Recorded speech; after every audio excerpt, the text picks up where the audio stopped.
नमस्कार दोस्तों, जय हिंद, जय भारत। मैं हूं CL Saini, CD RK Saini BEd classes में आप सभी का हार्दिक स्वागत है, अभिनंदन है। देखिए, हम अध्ययन कर रहे हैं जेंडर, विद्यालय और समाज। इस पेपर के अंतर्गत आज की लाइव क्लास में हम रूढ़िवादिता का अर्थ, परिभाषा एवं अवधारणा के बारे में हम आपसे चर्चा करेंगे कि रूढ़िवादिता क्या होती है, उसकी क्या क्या परिभाषाएं हैं और क्या क्या अवधारणाएं हैं। इन अवधारणाओं को हम विशेषता भी कह सकते हैं। तो यहाँ पर आपकी परीक्षा में यह टॉपिक एक निबंधात्मक रूप में आ सकता है और इसके साथ कोई एक सामाजिक रूढ़िवादिता का वर्णन आपसे करवा सकता है। तो आप सब बने रहें हमारे साथ, हमारे चैनल के साथ। और यदि आप हमारे चैनल पर पहली बार आए हैं तो हमारे चैनल को सब्सक्राइब करें और पास ही बने बेल आइकन को जरूर दबा देवें, जिससे हमारे द्वारा जब भी कोई न्यू वीडियो अपलोड किया जाता है या लाइव क्लास चलाई जाती है तो उनके नोटिफिकेशन आपको मिल सके और आप अच्छा अधिगम करते हुए आपको अच्छे क्रेडिट हासिल हो सके और आप परीक्षा में उसे अच्छे से लिख सकें। देखिए, यहाँ पर जो रूढ़िवादिता है, इस रूढ़िवादिता का आशय उन सभी प्राचीन परंपराओं से है जिनका समाज में अज्ञानतावश अनुकरण किया जाता है। देखिए, हमारे भारतीय समाज में ऐसी कई प्राचीन परंपराएं हैं जो समाज के लिए सही नहीं है, लेकिन फिर भी हम लोग अज्ञानतावश उन्हें जानते हुए भी अनजान बनकर उन परंपराओं को ग्रहण करते रहते हैं और पीढ़ी दर पीढ़ी उन्हें आगे पहुंचाते रहते हैं। तो वही रूढ़िवादिता कहलाती है। इन रूढ़िवादिताओं के द्वारा देखिए, ना तो समाज का विकास होता है, न स्वयं का विकास होता है और ना ही राज्य और राष्ट्र का विकास होता है। देखिए, यहाँ पर रूढ़िवादिता के कुछ उदाहरण मैंने आपको बताने का प्रयास किया है। जैसे मान लीजिए, अभिभावक लड़की को पराया धन मानते हैं, इसलिए उसके साथ भेदभाव किया करते हैं। देखिए, भारतीय समाज में रूढ़िवादिता के अंतर्गत हम क्या मानते हैं कि लड़की पराया धन होती है। हर अभिभावक की मानसिकता यही होती है कि लड़की दूसरे के घर जाएगी और लड़का हमारे घर ही रहेगा। तो ऐसी सोच के कारण हमेशा अभिभावक लड़की को पराया धन समझते हैं। इसी तरह एक पति अपनी पत्नी को इसलिए नौकरी नहीं करने देता क्योंकि उसे स्वतंत्रता मिल जाएगी और स्वतंत्रता मिलने पर वो बिगड़ जाएगी।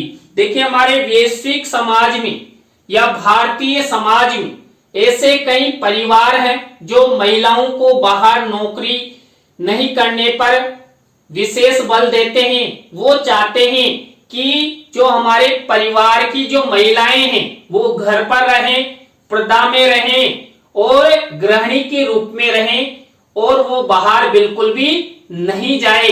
तो वो क्यों सोचते हैं कि यदि महिलाएं बाहर जाएगी, नौकरी करेगी तो महिलाओं को पुरुषों के समान स्वतंत्रता मिल जाएगी और स्वतंत्रता मिलने पर वो महिलाएं बिगड़ जाएगी। इसी तरह थर्ड नंबर का उदाहरण देखिए, एक लड़का बर्तन साफ इसलिए नहीं कर सकता कि यह कार्य बालिकाओं का होता है। देखिए, हमारी भारतीय परंपरा के अनुसार बर्तन साफ करना बालिकाओं का, महिलाओं का कार्य है। तो लड़का इसलिए बर्तन साफ नहीं करता और लड़के के मन में हमेशा यही दृष्टिकोण बना रहता है कि बर्तन साफ करना मेरा कार्य नहीं है, ये स्त्री वर्ग का कार्य है। इसी तरह एक पति इसलिए झाड़ू लगाने का कार्य नहीं करता क्योंकि ये कार्य उसकी पत्नी का है। हमेशा हमारे भारतीय समाज में महिलाओं के ऊपर कई रूढ़िवादी परंपराएं थोपी जाती है, जबकि देखिए यहाँ पर जो महिलाओं के कार्य हैं वह कार्य पुरुष भी कर सकते हैं। आपने कई होटलों में देखा है, वहां पुरुष वर्ग अच्छे से खाना बनाते हैं, पुरुष वर्ग झाड़ू लगाते हैं, लेकिन भारतीय परंपरा, भारतीय रूढ़िवादिता के अनुसार कई परिवारों के पुरुष क्या करते हैं, झाड़ू नहीं लगाते हैं। उनके मन में हमेशा यह दृष्टिकोण बना रहता है कि ये उसकी पत्नी का कार्य है, ये उसकी माँ का कार्य है या उसकी बहन का कार्य है झाड़ू लगाना, लड़के होकर झाड़ू नहीं लगाते हैं। तो इस तरह की जो पारंपरिक प्राचीन काल की जो परंपराएं हैं, ये भारतीय समाज में रूढ़िवादिता को लिए हुए होती है और रूढ़िवादिताओं के द्वारा जो भारतीय समाज का विकास है वो नहीं हो पाता है। इस प्रकार हमारे भारतीय समाज में कई प्रकार की रूढ़िवादी परंपराएं एवं सोच विद्यमान है जो प्रत्यक्ष एवं अप्रत्यक्ष रूप से समाज की संरचना को प्रभावित करती है। देखिए हमारे भारतीय समाज में महिलाएं भी हैं, पुरुष वर्ग भी हैं और नपुंसक लिंग यानी कि न्यूट्रल भी हैं। इन सबको समाज में जीने का अधिकार प्राप्त है, बराबर पुरुषों के समान कंधे से कंधा मिलाकर चलने का अधिकार प्राप्त है, स्वतंत्रताएं प्राप्त है। लेकिन फिर भी भारतीय रूढ़िवादिता के कारण इन महिलाओं को अपनी मान सम्मान, अपनी प्रतिष्ठा और स्वतंत्रता से वंचित रखा जाता है और महिलाओं में कई प्रकार के नकारात्मक दृष्टिकोण विकसित हो जाते हैं। किनके कारण? प्राचीन भारतीय रूढ़िवादी परंपराओं के कारण। तो ये यहाँ पर हम हमारे विद्वानों द्वारा रूढ़िवादिता की परिभाषाएं दी है, उनके बारे में हम आपसे चर्चा करते हैं। पहली परिभाषा दी है प्रोफेसर एस के दुबे ने।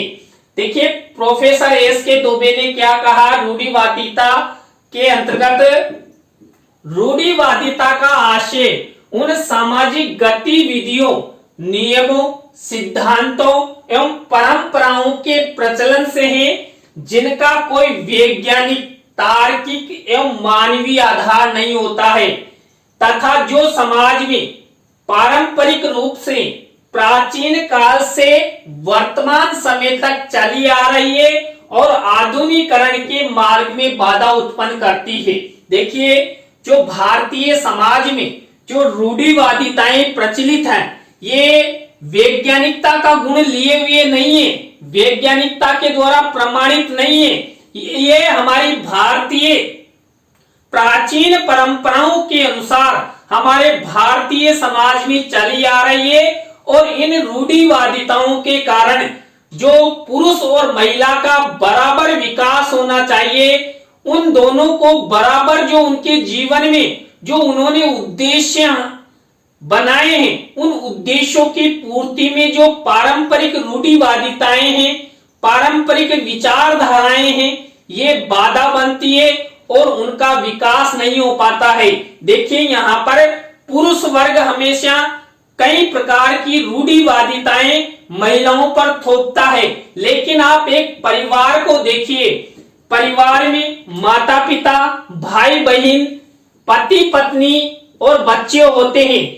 देखिए जितना पुरुष वर्ग कमाता है उतना ही महिला कमाएगी, यानी कि पुरुष के कंधे से कंधा मिलाकर महिला चलेगी तो परिवार का कितना विकास होगा।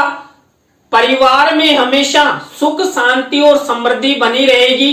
आपने देखा होगा घर पर महिलाएं रहती है तो हमारे भारतीय समाजों में कई बार जो महिलाएं घर पर रहती है तो उनमें आपस में आपसी कलह हो जाता है। क्यों? क्योंकि खाली दिमाग शैतान का घर होता है। जो महिलाएं फालतू में बैठे हुए रहती है तो आपस में लड़ाई झगड़ा कर लेती है।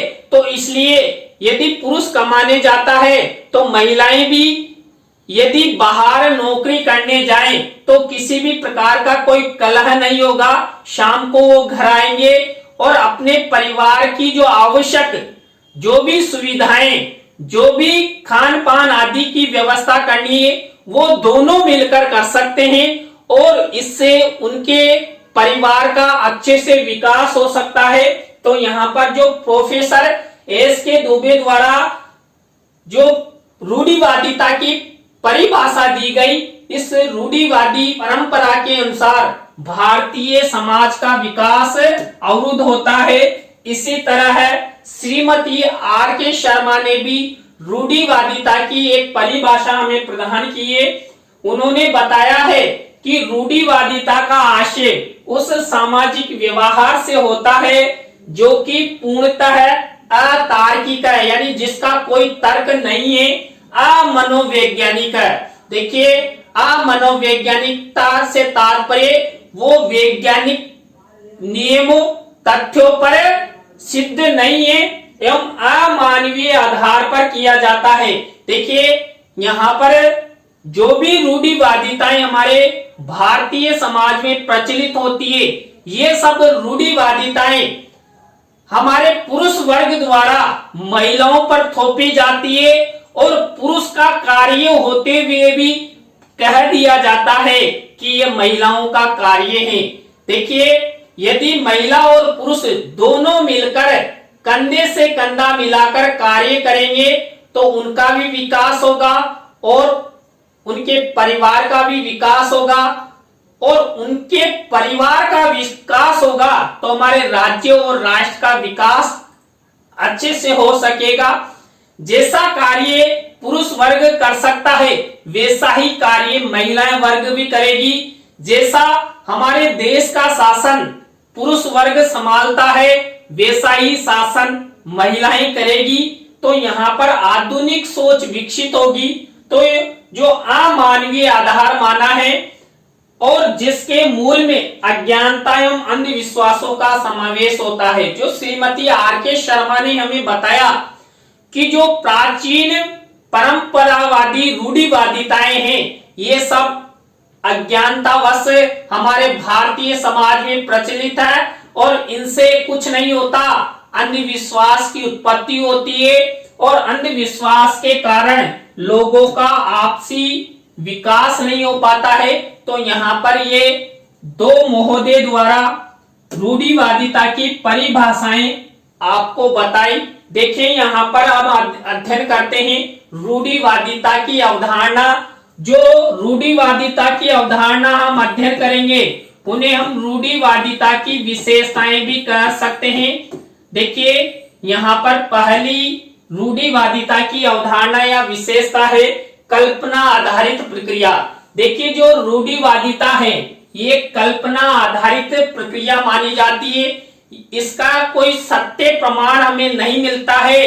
लोगों ने कल्पना मात्र के द्वारा प्राचीन समय में ऐसी धारणाएं विकसित कर ली कि ये कार्य महिलाओं का है, ये कार्य पुरुष वर्ग का है, यानी कि महिला और पुरुष में भेदभाव को अपनाकर इसे हमारे भारतीय समाज में प्रचलित कर दिया गया और तभी से ऐसी परंपराएं हमारे भारतीय समाज में प्रचलित है। तो इसे हम कल्पना आधारित प्रक्रिया मान सकते हैं। किसको? रूढ़िवादिता को।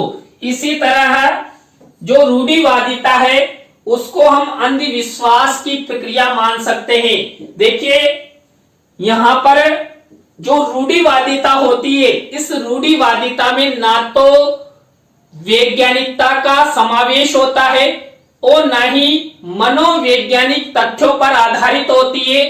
ये भारतीय समाज में परंपरावादी सोच के कारण उत्पन्न होती है और इस परंपरावादी सोच के कारण ही हमारा भारतीय समाज प्राचीन काल में भी अंधविश्वासों से ग्रसित था और वर्तमान में भी अंधविश्वासों से ग्रसित है। तो अंधविश्वासों का खात्मा यदि करना है तो हमें रूढ़िवादिता को खत्म करना होगा। तो यहाँ पर अंधविश्वास की उत्पत्ति होती है किनसे? रूढ़िवादिताओं के कारण, इसलिए इन्हें अंधविश्वास की प्रक्रिया माना। इसी तरह है नेक्स्ट अवधारणा या विशेषता है आधुनिक विकास में बाधक। देखिए, जो रूढ़िवादिताएं होती है, ये रूढ़िवादिताएं आधुनिक विकास में बाधक होती है। क्यों? क्योंकि आप सब जानते हैं हम सबका, आप सबका विकास शिक्षा के द्वारा संभव हो पाता है। और हमारे भारतीय समाज में क्या परंपरा रही है कि लड़कों को अधिक पढ़ाया जाए और लड़कियों को पराया धन मानते हुए उन्हें कम पढ़ाया जाए। और कई परिवार तो ऐसे होते हैं जो अपनी बालिकाओं को विद्यालय का मुंह ही नहीं दिखाते हैं। मैंने नहीं पढ़ा तो आप भी मत पढ़ो। क्यों? क्योंकि यहाँ पर हमारे भारतीय समाज में शिक्षा के प्रति भी जो अंधविश्वास है, सामाजिक रूढ़ियां हैं, सामाजिक परंपराएं, सामाजिक सोच है, ये विद्यमान है। इसके कारण हमारे भारतीय समाज का आधुनिक विकास नहीं हो पाता है। पुरुष वर्ग के समान महिलाएं आधुनिक जीवन का उपभोग नहीं कर पाती है। जैसे पुरुष हैं वैसी महिलाओं को समान अधिकार प्राप्त नहीं हो पाता है। इसलिए इसे आधुनिक विकास में बाधक तत्व की भूमिका यहाँ पर रूढ़िवादिता की बताई गई है। इसके बाद अज्ञानता की प्रक्रिया। देखिए, जो हमारे भारतीय समाज में जो रूढ़िवादिताएं चलती है, इन रूढ़िवादिताओं में अज्ञानता होती है। इसमें कोई किसी व्यक्ति विशेष को ज्ञान की प्राप्ति नहीं होती है। इससे हमारे समाज का पतन होता है और लोगों के मन में ज्ञान के स्थान पर अज्ञानता का समावेश होता है, अज्ञानता की प्राप्ति होती है और नकारात्मक दृष्टिकोण उत्पन्न होता है। तो इससे हम अज्ञानता की प्रक्रिया मान सकते हैं। इसके बाद चहुमुखी विकास में बाधक प्रक्रिया।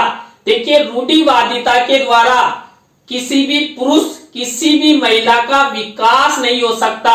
और यहाँ कौन सा विकास? चहुमुखी विकास, चारों तरफ का विकास, शारीरिक, मानसिक, बौद्धिक, आर्थिक, सामाजिक सभी प्रकार का जो व्यक्तियों का विकास होता है वो विकास अवरुद्ध होता है। रूढ़िवादिता महिला और पुरुष के विकास में बाधक तत्व की भूमिका वहन करती है।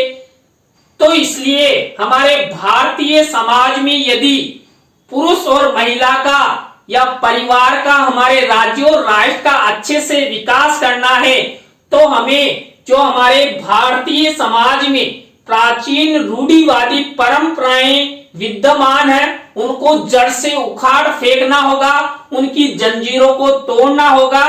और जैसे पुरुष वर्ग कार्य करता है, हर क्षेत्र में अपना दबदबा दिखाता है, उसी तरह महिलाओं को भी हर क्षेत्र में मान सम्मान प्रतिष्ठा प्राप्त करने हेतु अपना दबदबा दिखाना होगा। और प्राचीन जो परंपरावादी जो बेड़ियां हैं उस बेड़ियों को तोड़ना होगा और आधुनिक समाज में जीते हुए अपना विकास करना होगा, अपने बालक बालिकाओं का विकास करना होगा, अपना चहुमुखी विकास करना होगा। इसके बाद लिंग भेद की प्रक्रिया। देखिए, मैंने आपको शुरू में बताया था कि हमारे भारतीय समाज में अधिक से अधिक असमानताएं, लिंग भेदभाव किया जाता है। आप सब जानते हैं हमारे भारतीय समाज में पुरुष, महिला और न्यूट्रल ये तीन रूप विद्यमान है और इन तीन रूपों में भी आपस में भेदभाव किया जाता है, लिंग आधारित भेदभाव। और लिंग आधारित भेदभाव के कारण ना तो पुरुष का विकास होता है ना महिला का विकास होता है। तो यहाँ पर लिंग भेद की प्रक्रिया इस रूढ़िवादिता को मान सकते हैं। जो भी हमारे भारतीय समाज में जो भी रूढ़ियां प्रचलित हैं, जो भी परंपरावादी सोच विद्यमान है, ये सब महिलाओं पर थोपी जाती है। और शुरू में आपको मैंने 3 से 4 उदाहरण भी बताए। उन उदाहरणों से स्पष्ट होता है कि भारतीय समाज में जो रूढ़िवादिता है, ये रूढ़िवादिता लिंग भेद की प्रक्रिया को उत्पन्न करती है। इसी तरह नेक्स्ट अवधारणा या विशेषता है अवैज्ञानिक प्रक्रिया। देखिए, रूढ़िवादिता को अवैज्ञानिक प्रक्रिया माना है। क्यों? क्योंकि वैज्ञानिक तथ्यों के द्वारा ये रूढ़िवादिताएं प्रमाणित नहीं होती है और किसी भी तथ्यों की सत्यता की जांच रूढ़िवादिताओं के द्वारा हम नहीं कर सकते। क्यों? क्योंकि यह कल्पना आधारित मानी जाती है और हमारे जो प्राचीन पीढ़ी है उनके द्वारा ये प्रचार प्रसारित की गई है। इनका कोई लिखित प्रमाण हमें नहीं मिलता है, इसलिए इसे अवैज्ञानिक मनोवैज्ञानिक प्रक्रिया मान सकते हैं। किनको? रूढ़िवादी परंपराओं को। इसी तरह अमानवीय प्रक्रिया, देखिए जो हमारे भारतीय समाज में जो रूढ़िवादिताएं प्रचलित हैं ये अमानवीय प्रक्रिया है, मानव हितैषी नहीं है, मानव का हित करने वाली नहीं है।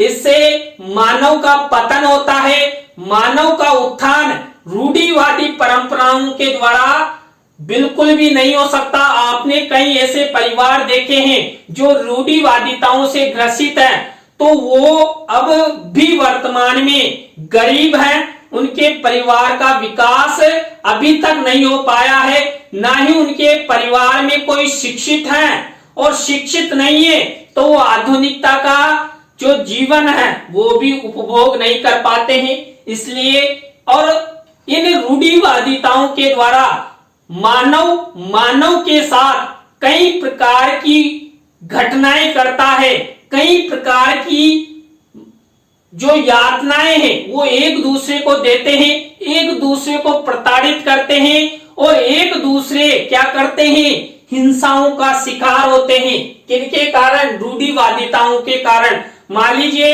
एक पति अपनी पत्नी को झाड़ू लगाने के लिए बोलता है और पत्नी ने झाड़ू नहीं लगाया तो फिर क्या होगा? आपसी कलह प्रारंभ हो जाएगा और क्या होगा? ज्यादा से ज्यादा जो आधुनिक हथियार है चकले बेलन वो धड़ाधड़ चल जाएंगे और फिर क्या होगा? चकले बेलन चल जाएंगे तो जो छोटा सा कलह था एक झाड़ू संबंधी वो आगे बढ़ जाएगा और पत्नी अपनी पत्नी को छोड़कर अपने मायके में चली जाएगी और क्या कह के जाएगी? मैं तो चालीर मारा पीर मजाम रिजोर रसिया।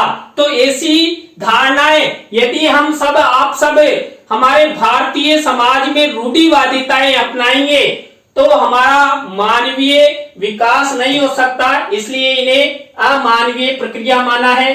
अतार्किक प्रक्रिया, देखिए रूढ़िवादिताएं अतार्किक प्रक्रिया के अंतर्गत आती है। इनका कोई तर्क नहीं होता, इनका कोई प्रमाण नहीं होता, इन पर कोई बहस नहीं की जा सकती, इन पर कोई वाद विवाद नहीं किया जा सकता।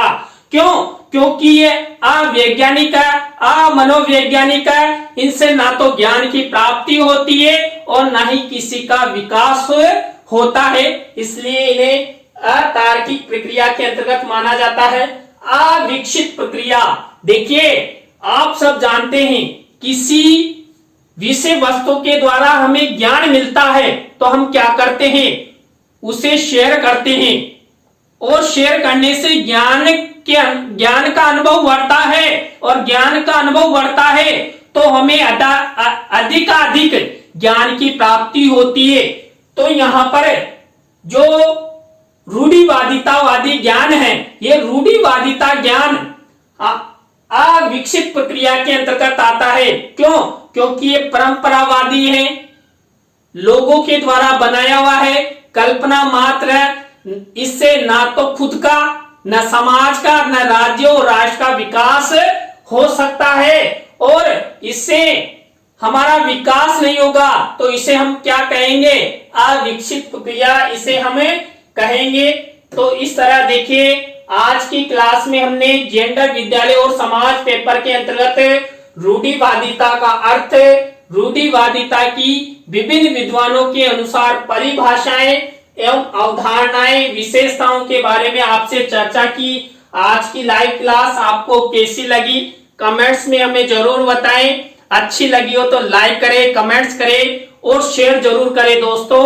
और देखिए यदि आपको बीएड पाठ्यक्रम में से किसी भी प्रकार का कोई टॉपिक समझ में नहीं आ रहा है तो आप हमारे किसी भी वीडियो पर कमेंट्स करें या हमारे जो ये व्हाट्सएप नंबर है इस पर आप अपना कंटेंट भेजकर भी अपना आपकी जो समस्या है उसका समाधान हमारे द्वारा पा सकते हैं।